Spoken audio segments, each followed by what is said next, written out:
उनको ज्यादा फायदा होगा और कांग्रेस यहाँ दोनों सीट जीत सकती है। हर्षवर्धन जी, मणिपुर में ओपिनियन पोल बता रहा है कांग्रेस 2, एनडीए 0। नहीं, मुझे लगता है कि ये इस वक्त की जो एक तरह से कहते हैं ना, कई बार सेंटिमेंट सब पर हावी होता है। तो भावेश जी पर हावी भले न हुआ हो, लेकिन जिन्होंने भावेश जी को बताया होगा वो इस वक्त भावना में भरे हुए लोग हैं, वो भावुक हैं। मणिपुर से शर्मसार करने वाले वीडियो आए, मणिपुर में जिस तरह की घटना हुई उसके लिए भारतीय जनता पार्टी की वहां की सरकार और देश की सरकार पर भी सवाल उठ रहे हैं जो उठने ही चाहिए।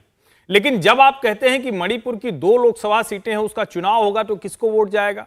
यही तो आरोप लग रहा है बीरेंद्र सिंह पर कि वो वहां की बहुसंख्यक आबादी मैतेई के पक्ष में खड़े हैं।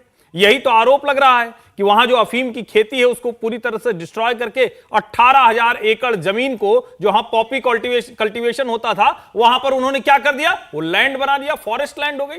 तो मुझे लगता है कि इतना आसान नहीं होने वाला है और भारतीय जनता पार्टी दोनों सीट हो सकता है न जीत पाए, लेकिन एक सीट नहीं जीतेगी, इसमें मुझे कोई संदेह नहीं दिख रहा है। एक सीट कम से कम आपको लगता है कि वहां बीजेपी के पास आनी चाहिए? मेजॉरिटी सेंटिमेंट बीजेपी के साथ है, उसके जोड़ रहे हैं इसमें। मैं देखिए, हर्षवर्धन जी का ये कहना सही है कि बीजेपी एक सीट में जरूर फाइट में रहेगी, पर देखिए अभी जो माहौल चले उसमें दोनों वर्ग, दोनों जो क्लास हैं, जो मैतेई और कुकी, दोनों हताहत है, दोनों ही लोग इनसे नाराज हैं और इसका असर सिर्फ वहाँ नहीं, बाकी राज्यों में भी दिखेगा। लेकिन जहाँ पे उसकी नंबर्स जितने कम होंगे उसके अकॉर्डिंग वहाँ पे रिफ्लेक्ट होगा। मणिपुर में जहाँ तक बात है, जो आउटर मणिपुर है वहाँ पे बीजेपी वैसे भी पिछली बार बहुत अच्छी स्थिति में नहीं थी, वहाँ पे कांग्रेस और एनपीएफ के बीच फाइट हुई थी। एनपीएफ बीजेपी का अलायंस जरूर है, लेकिन बीजेपी वहाँ पे बहुत ज्यादा प्रेजेंस नहीं रखती। देखिए, हमने मणिपुर से शुरुआत की, मणिपुर को लेकर चर्चा ज्यादा है और मणिपुर का असर क्या मणिपुर के बाहर, पूर्वोत्तर के भी बाहर जाएगा, यह भी हमारे सामने सवाल था। राशिद किदवई साहब, सर्वे में तो अभी बीजेपी पिछड़ती हुई दिखाई दे रही है,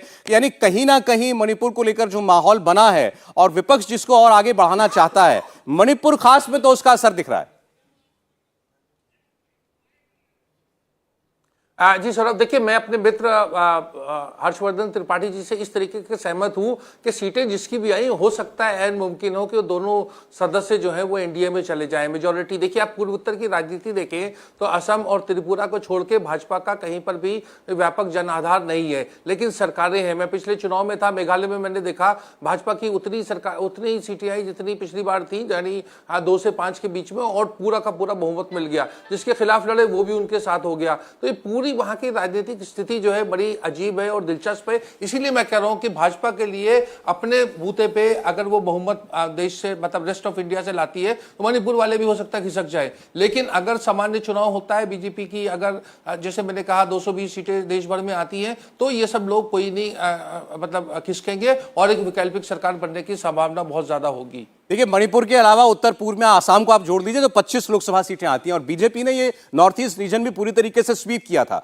2019 के अंदर। तो अब हम मणिपुर के बाद मिजोरम, मेघालय, नागालैंड, अरुणाचल, त्रिपुरा, सिक्किम, असम क्या कह रहा है वो भी आपको बताएंगे। लेकिन मणिपुर को लेकर जहां इतना सवाल हुआ और बीजेपी के आप नेताओं से बात कीजिए या बीजेपी के समर्थकों से बात कीजिए तो उनका कहना यह है कि वहां के हालात जो हैं उसके पीछे हिस्टोरिकल वजह हैं और नरेंद्र मोदी एक किस्म से उन दशकों पुरानी मुद्दों को सुलझाने की कोशिश कर रहे हैं। तो आज के हालात जो हैं बड़ी पुरानी बीमारी को जो है वो रिफ्लेक्ट करता है। लेकिन जो भावेश ने कहा, अभी कुछ नाराजगी वहां पर जरूर है बीजेपी के साथ, ये दिखाई दे रहा है ओपिनियन पोल में भी। संजीव श्रीवास्तव जी।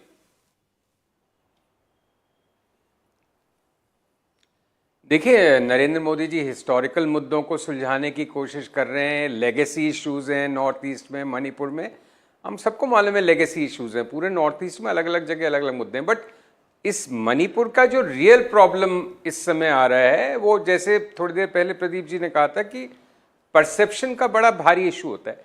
तो बस किसी के ये समझ में नहीं आ रहा कि इतने स्ट्रॉन्ग प्राइम मिनिस्टर जिनका दुनिया में बोलबाला है, जो किसी भी देश में किसी भी लीडर के सामने कुछ भी बात करते हैं और अपनी बात पुख्ता ढंग से रखते हैं, वो मणिपुर पे सिर्फ 30 सेकंड बोल के पार्लियामेंट चलता था, बाहर बोल के चुप क्यों हो गए?